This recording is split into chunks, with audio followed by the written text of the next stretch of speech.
you ever wondered why when you're cutting paper with a pair of scissors, you never can cut a straight line? Well, it's probably because you're watching the scissors instead of watching for the line that you want to make straight. So here's your quick tip.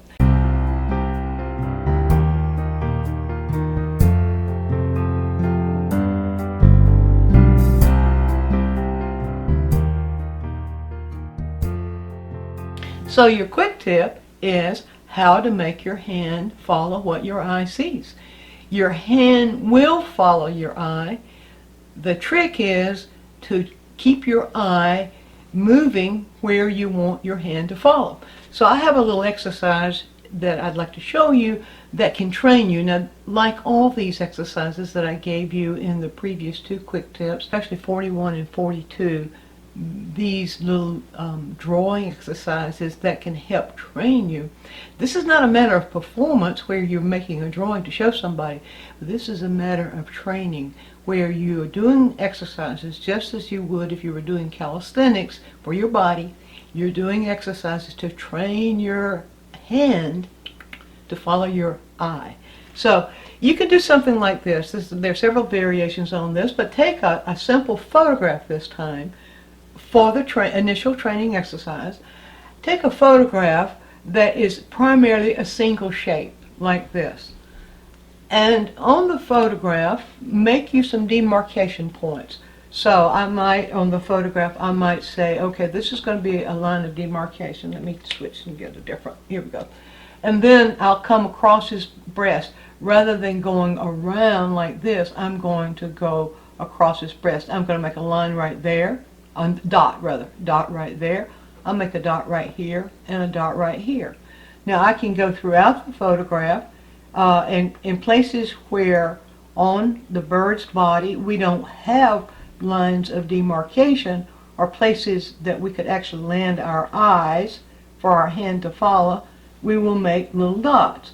Now up here I might make a dot about right here, and so I would go on down the bird. I won't take the time in here to go through the whole thing, but you just make little marks that are lines of demarcation.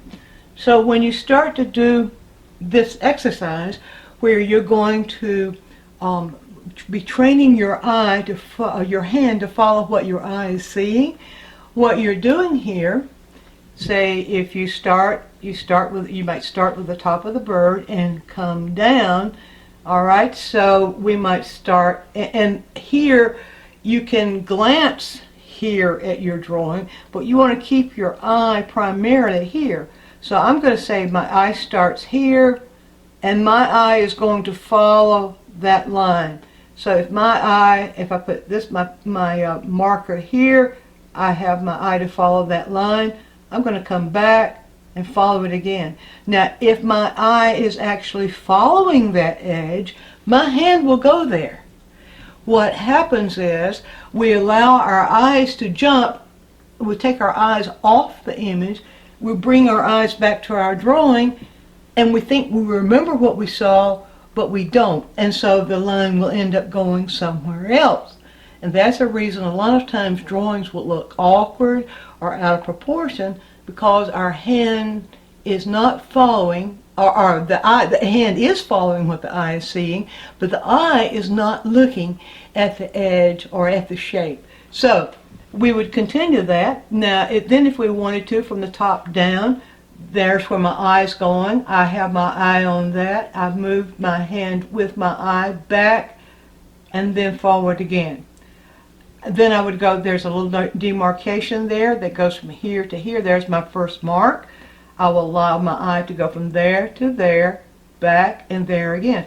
Now the reason to go back and there again, it gives your eye the practice of moving forward and backwards and then forward again.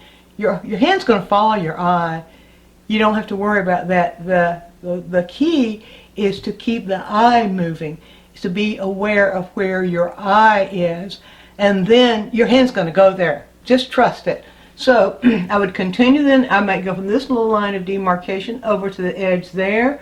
Again, my hand will be looking there, following what the eye sees. going forward, back, and forward again. I might go here. My eye is looking at that. Go down, forward, back, forward again. Go down, back, forward again. Go then to the edge right here. I go down, forward, back again. My eye is bathing this line. My eye is using this as going from here to here, here to here, and back again. Now I'm going to make use of this line of demarcation. I'm going to go from here to here. So I'll go from there to there and back again. Back, there, and back again. Then I'll go to the next line of demarcation right there, or point of demarcation I should say. We'll go there, back, and there again. And I can continue like that throughout the image, and you will be surprised if you will do that. If you will allow your eye, be aware, allow your eye to travel that distance and come back again, your hand will follow it, and you'll be surprised when you finish and you move throughout the image. You'll be surprised at just how close your drawing is to the image that you're seeing. Once again, it's a good thing to use these whiteboards for that. They're wonderful for doing these kinds of exercises because, you know, if your eye just sort of drifted a little bit, your hand's going to drift with it, and then you're going to be willing to take it away.